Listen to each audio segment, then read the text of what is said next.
What is going on, all you Pokemon collecting maniacs out there? This is Ryan, the PikaPikaPaPa, and just like we do every month, we are about to dive head first into the 10 cards that exchanged hands the most on TCG Player the previous month. And we have been doing this video series for over 2 years now. And I am telling you right now, loud and proud, we've done the data dives, we've done the research. The cards that are on this list that display certain patterns, which we'll talk about in a minute, have such a strong track record of growth. This list is absolutely critical for us all to pay attention to and to look at, because think about it, for a card to make this list, for a card to end up in the top 10 of cards that exchange hands the most on TCG Player, I mean, just think about the sales volume that happens on the website. Think about how popular, how in demand a card must be to finish in the top 10 of the entire website. I mean, it just goes to show you that cards on this list are very, very popular, and they are absolutely loved by the hobby, and all of that can usually lead to some pretty good long-term results. So we're going to talk about that.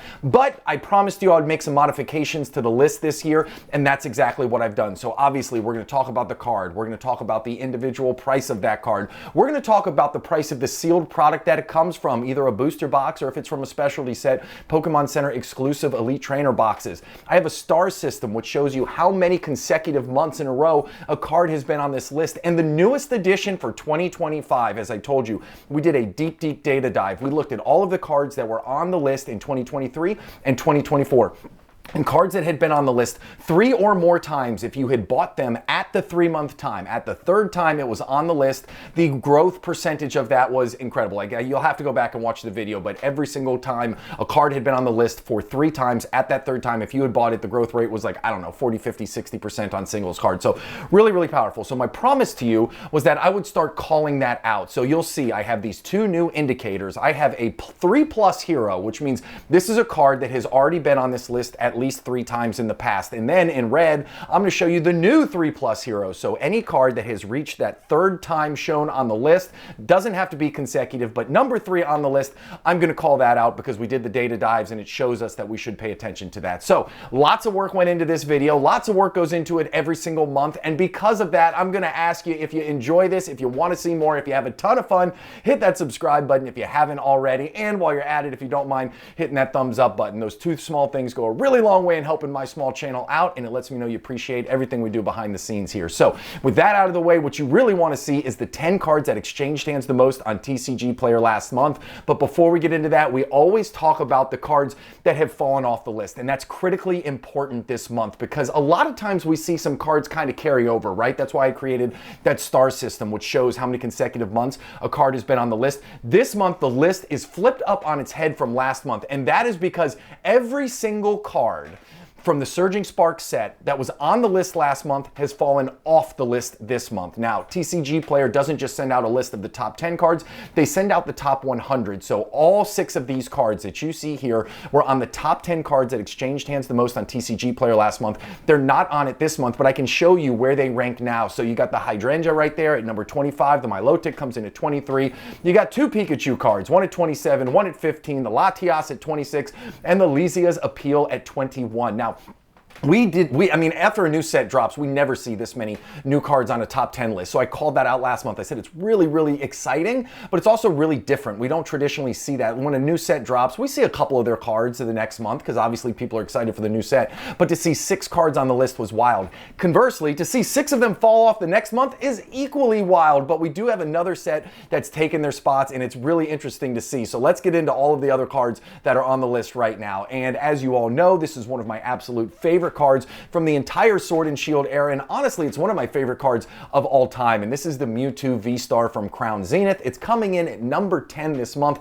This is a card that has been featured a ton on this list ever since Crown Zenith came out, and again, it's just another, look at the price on this thing. It's at $113 right now. Again, it just goes to validate, if you had went and purchased this the 3rd time it was featured on the list, you would have all kinds of upside. I think it was a $50 card back then. So anyways, look, this thing is on fire. Crown Zenith Zenith as a whole is on fire. Those gold secret rare cards are just absolutely cranking it. The Arceus, Dialga, Palkia, all of them, the Giratina, they're performing really well. And also because of that, if you look on the left, look at what that Pokemon Center exclusive Elite Trainer box is doing. It is all the way up to $176. I called it out maybe 3 or 4 months ago. I said, while all these other PC ETBs are popping off because they have the stamp promo. Remember, Crown Zenith, it wasn't a true Pokemon Center exclusive Elite Trainer box. It was like an Elite Trainer box plus. Didn't have that exclusive stamped promo, but it was very exclusive, right? It was hard to get a hold of. It sold out, didn't come back in. I just had a feeling that thing was going to pop off just with the overall craziness in the market, and it has. And again, sometimes we're right, sometimes we're wrong. This time we got lucky, we hit it right, but the thing has absolutely popped up, getting up near $200 for those Pokemon, or those 4 Elite Trainer box pluses from Crown Zenith. An amazing set, fun to open, top to bottom, lots of great cards, and obviously I love this card a ton, coming in at number 10.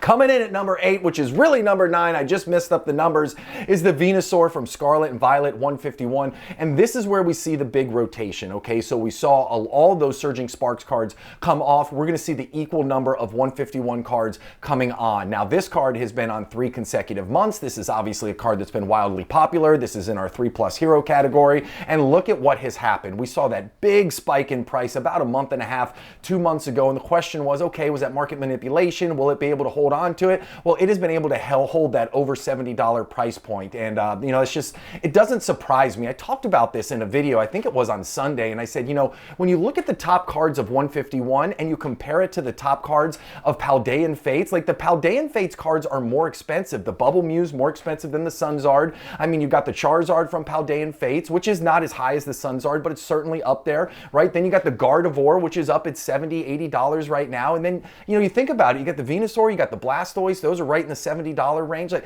I'm not saying it doesn't make sense to me, but it just makes me believe that these cards have a lot of upside into them. I mean, 151, wildly popular set, awesome art. Even at $70, this card could be undervalued. Remember, the gem rate for all of these 151 cards is abysmally low, so that is going to always drive a lot of demand, and it's going to drive really high PSA 10 prices, which in the past can help lead to really strong raw card prices as well. So we got the Venusaur on here. It says number 8. It's actually number 9. I'm not going to go back and edit it because I own it and I'm going to stick with it. The very next card on the list right here is going to be the Blastoise, okay? And this is another one from 151 and another one that is on our 3+ heroes list. And you see that it has followed the exact same price pattern there. It shot all the way up. Question was, is it going to be able to hold on to it? Started to work its way back down. Then it had a whole lot of sales on TCG Player. Remember, those light blue bar graphs, those represent sales volume. And what happened? It shot right back up in price. And now it's been able to hold that price point more organically without those big sales volume. So again, a $75 card. I'm not saying that's a small amount of money. That is a lot of money any day of the week. But for a card like this, you know, the number 2, number 3 card from 151, which is going to be one of the top cards from the Scarlet and Violet era, I have a feeling 3-5 years from now, we're going to look back and think $75 was a heck of a bargain to pick up this Blastoise card. And by the way, don't sleep on the left. You got the Pokemon Center exclusive Elite Trainer boxes at $318 each. That just still absolutely blows my mind. $318 for those Pokemon Center exclusive ETBs from 151. It's just been wild to watch this set do what it has been doing. Next card on the list right here, we got the Sunzard, and look at all those stars. This card has been on the list for 7 consecutive months, and this has been on the list. Obviously, it's a 3+ hero, and when I talk about the price of it, again, you see the spike up, and now it's starting to organically work its way up. People are starting to realize this is the chase card from one of the biggest sets from the Scarlet and Violet era. $220 is a lot of money. Charizard's also the most popular character in all of Pokemon, so this might be another card where in the future we're looking back and we think $220 wasn't a whole lot to spend on the card. So the artwork is stunning. The gem rate is abysmal. The name on the top of the card is fantastic. Everything's going right for it. It's been on this list 7 months in a row. Just incredible to see what this card has been doing. And what's even more incredible to me is if you look back 6 months, this card was at a steady $100 price point. Like, all of us were sleeping. I mean, listen, everybody has a finite amount of money. Just because a card's a great value doesn't mean you have the ability to go out and buy 50 copies of it because you believe it's going to double in value, right? We always have so much in the Pokebank, but it was really fascinating to me that this held the $100 price point for so long when all of us knew this was going to be one of the best cards in the Scarlet and Violet era.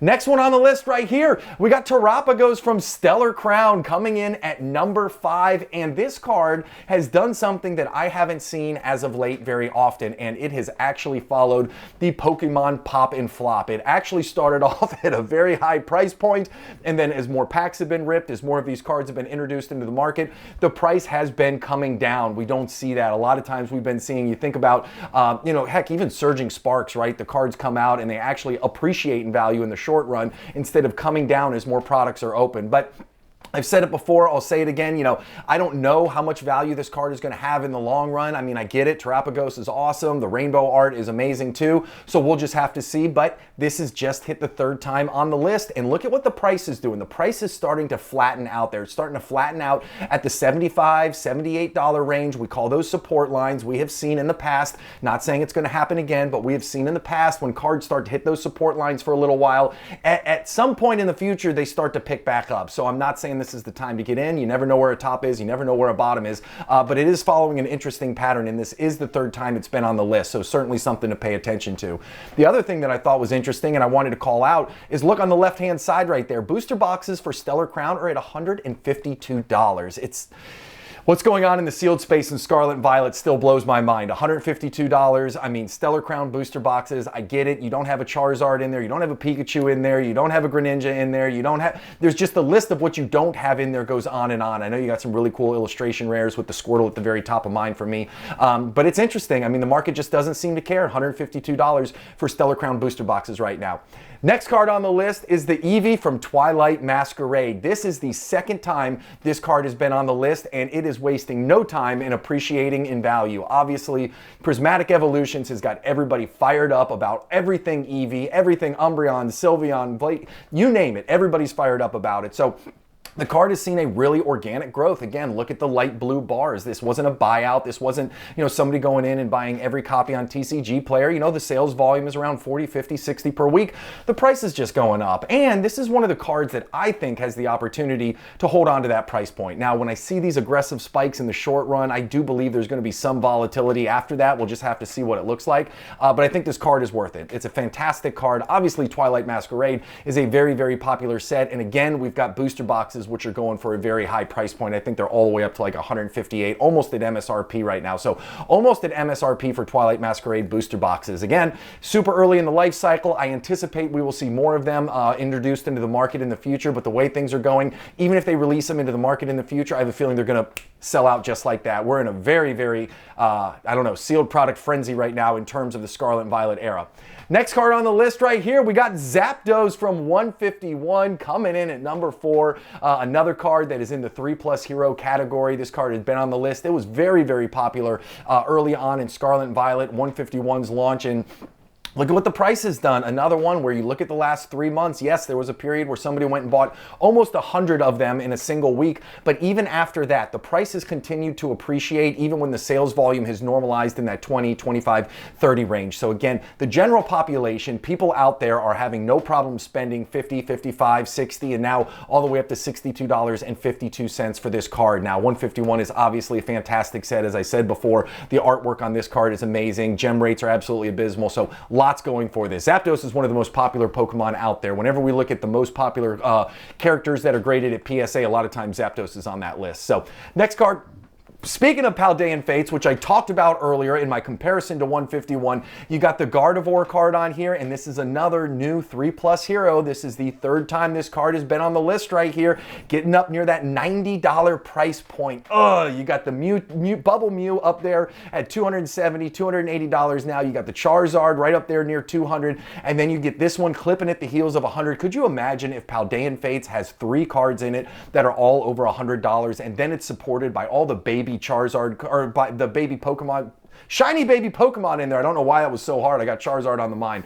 But then you think about all of the other supporting cards in the set. Paldean Fates could be a really cool set further down the road. Now, you see the Pokemon Center exclusive Elite Trainer box there on the left-hand side. You see it got all the way up to almost $160. Starting to come back down a little bit, but I have no doubt that it is going to retain that value and probably appreciate more at some point in the future. Super cool set, super cool product in that Pokemon Center exclusive ETB, and very excited to see this card join the 3+ hero list. Now, Coming in at number 2, speaking of the Fire Lizard, you got Charizard from Obsidian Flames. And speaking of cards with a very, very low gem rate, this card is it. And think about what opportunity this card had, I don't know, 3-6 months ago. This was a $40 card for a long time. Another card that followed the traditional Pokemon pop and flop. It came out high, it started working its way down low. You know, we look at gem rates a lot on this channel. We have a pretty good understanding of how gem rates can impact raw card prices. We talked about the Magikarp a whole lot, and now you got the Charizard from Obsidian Flames where the gem rate was really low. The artwork might not be for everybody, but I think the artwork is really stunning, and I think there's going to be a lot of people out there who agree with that, and it has just been on fire over the last 3 months. It finally caught action. People started to fall in love with it again. People started to realize how hard it is to get in a PSA 10 holder, and not only has the card appreciated in value, but look at the booster box too. Obsidian Flames booster boxes are up over $150 at this point, which is just absolutely out of this world. So this card's all the way up to $72. Obsidian Flame booster boxes all the way up at 150 something. So just incredible to see what's been going on in that space too.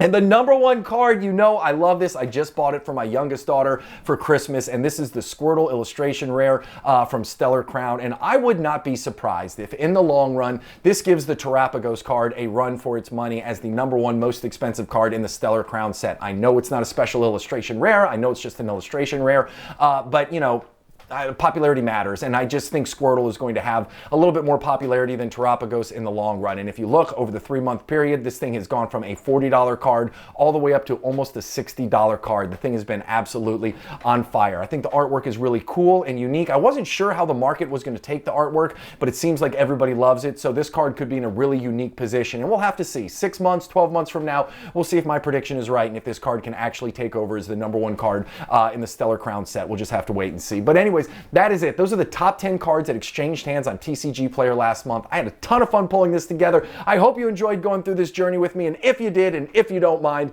hit that subscribe button at the bottom, or give us a thumbs up if you enjoyed the content. I hope you have a great day. I appreciate you. Talk to you soon, everybody. Bye.